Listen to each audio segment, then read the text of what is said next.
મારા જૂના મોહલ્લાના સહનિવાસી યોગેશભાઈ અને એમનું કુટુંબ ખૂબ મોટી વૈજ્ઞાનિક ક્ષેત્રનારા ભાઈ નીરવ, સર્વ કુટુંબીજનો અને શુક્લ પરિવારના આપ સૌ શુભેચ્છકો, સ્વજનો અને પ્રિય કવિ મિત્રો, અંગત રીતે મારે માટે આ આનંદ અને ગૌરવનો અવસર છે. કારણ કે જેમની સાથે એક જ મોહલ્લામાં વર્ષો સુધી રહેવાનું થયું, એ પરિવારનો એક પનોતો પુત્ર આવી આસમાની ઊંચાઈ સાથે, એથી કોને આનંદ ન થાય. મને તો એ દૂરનો ભૂતકાળ યાદ આવે છે, જ્યાં સુશીલાબેન અને એમનો પરિવાર રહેતા હતા. તો અમારા દેસાઈપોળ વિસ્તારની ચંપા નદી, એમાં આવેલું મહાદેવજીનું મંદિર, મારા પત્ની લગભગ રોજ એ મહાદેવની પૂજા કરવા જતા. મારા પત્નીનું પિયર કપડવંજ અને સુશીલાબેનનું પિયર પણ કપડવંજ. તમારી વચ્ચે આ એક નાતો પણ ખરો. સુશીલાબેન જ્યારે ભારત આવે, સુરત આવે, ત્યારે અમારે ઘેર અચૂક આવે અને બંને કપડવંજની દીકરીઓ પ્રેમપૂર્વક કલાકો સુધી વાત કરે. ગયા વર્ષે જ્યારે મારા પત્નીનું અવસાન થયું, ત્યારે સુશીલાબેને છેક કેનેડાથી મને લાંબો ફોન કરીને એમની લાગણી વ્યક્ત કરી હતી. આવું કુટુંબ, અમારું જાણે પોતાનું જ કુટુંબ હોય એવી લાગણી. તેનો આ એક દીકરો આજે આ સિદ્ધિ મેળવી રહ્યો છે, ત્યારે અમને પણ યાદ કર્યા અને કવિતાનો પણ કાર્યક્રમ રાખ્યો. એમાં યોગેશભાઈ અને નયનભાઈની કવિતા પ્રીતિ સિદ્ધ થાય છે. નયનભાઈ પછી કવિતા બોલવી એક મોટું જોખમ છે, સાહસ છે. પણ મને તો મારો રંગ જ અનુકૂળ આવે. શરૂઆત હું એક ભક્તિ ગીતથી કરીશ. સુશીલાબેનને ગમશે એવી શ્રદ્ધા છે. એમાં કૃષ્ણના બે ભક્તોની વાત છે. એ બે ભક્તો કયા તે આપ તરત જ જાણી શકશો. મારે રુધિએ બે મંજીરા, મારે રુધિએ બે મંજીરા, એક જુનાગઢનો મહેતો, બીજી મેવાડની મીરા. એક જુનાગઢનો મહેતો, બીજી મેવાડની મીરા, મારે રુધિએ બે મંજીરા. હવે ગીત આગળ વધે છે. આ બંને જે કૃષ્ણ ભક્તો, નરસિંહ મહેતા અને મીરા, એમની લાક્ષણિકતાઓ એક એક પંક્તિમાં પ્રગટ કરવાનો મેં પ્રયત્ન કર્યો છે. કૃષ્ણ કૃષ્ણના રસ બસ રણકે, પડે પરમ પડછંદા.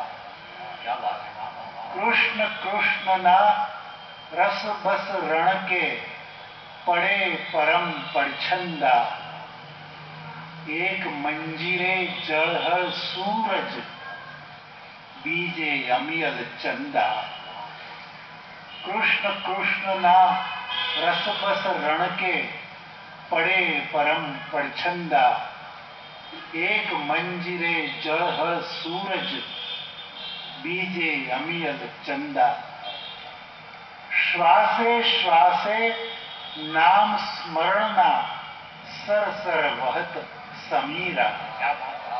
આજે જેમ સમીર વહી રહ્યો છે એમ શ્વાસે શ્વાસે નામ સ્મરણના, સરસર વહત સમીરા મારે રુધિયે બે મંજીરા. એક જુનાગઢનો મહેતો, બીજી મેવાડની મીરા મારે રુધિયે બે મંજીરા. હવે બીજી અને છેલ્લી કડી છે. એમાં પણ નરસિંહ અને મીરાના જીવનની એક એક ઘટનાનો માત્ર એક એક પંક્તિમાં ચિતાર આપ્યો છે. રાસ જગ્યો ને હૈડા હોશે, હાથની કીધી મશાલ. તમને નરસિંહ મહેતાના જીવનની કથા યાદ આવી? નરસિંહ મહેતાને ભાભીએ મેણું માર્યું, ગૃહ ત્યાગ કર્યો, શંકરની તપશ્ચર્યા કરી. શંકર પ્રસન્ન થયા, કહ્યું કે માગ વરદાન. નરસિંહ મહેતાએ કહ્યું, જો પ્રભુ આપ મારા પર પ્રસન્ન થયા હો તો મને શ્રી કૃષ્ણની રાસ લીલાના દર્શન કરાવો. શંકરે કહ્યું તથાસ્તુ, અને ગોલોકમાં લઈ ગયા જ્યાં કૃષ્ણ અને ગોપીઓની રાસલીલા ચાલતી હતી. ત્યાં નરસિંહ મહેતાના હાથમાં એક મશાલ મૂકી કે જેથી એ રાસલીલા બરાબર જોઈ શકે. નરસિંહ મહેતા એ રાસલીલા જોવામાં એટલા બધા તલ્લીન થઈ ગયા કે મશાલનો અગ્નિ બળતો બળતો એમના હાથને જાળવા માંડ્યો, તો પણ તેની અમને સભાનતા ન રહી. આ સંદર્ભમાં મનોજ ખંડેરિયાનો એક જાણીતો મસલા યાદ આવે છે. પકડો કલમ ને કોઈ પડે એમ પણ બને. પકડો કલમ ને કોઈ પડે એમ પણ બને.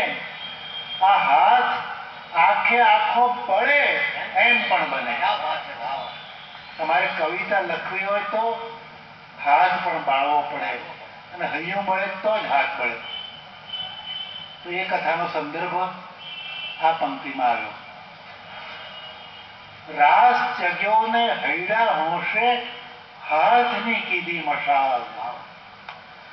બીજી પંક્તિમાં મીરાના જીવનની ઘટના. વિષ્ણુ પ્યાલો હોઠ પામીને નર્દમ બન્યો નિહાલ. રાણાજીએ મીરાને ઝેરનો પ્યાલો મોકલ્યો, અમૃત જાણીને મીરા પી ગયા. પણ અહીંયા તો એ વાત છે કે વિષનો પ્યાલો મીરાના હોઠ પામીને ધન્ય બન્યો. રાસ જગ્યો ને હૈડા હોશે, હાથની કીધી મશાલ. વિષનો પ્યાલો હોઠ પામીને નર્તમ બન્યો નિહાલ. આ ભક્તો કેવા હોય છે? હરિના જન તો ગહન ગભીરા.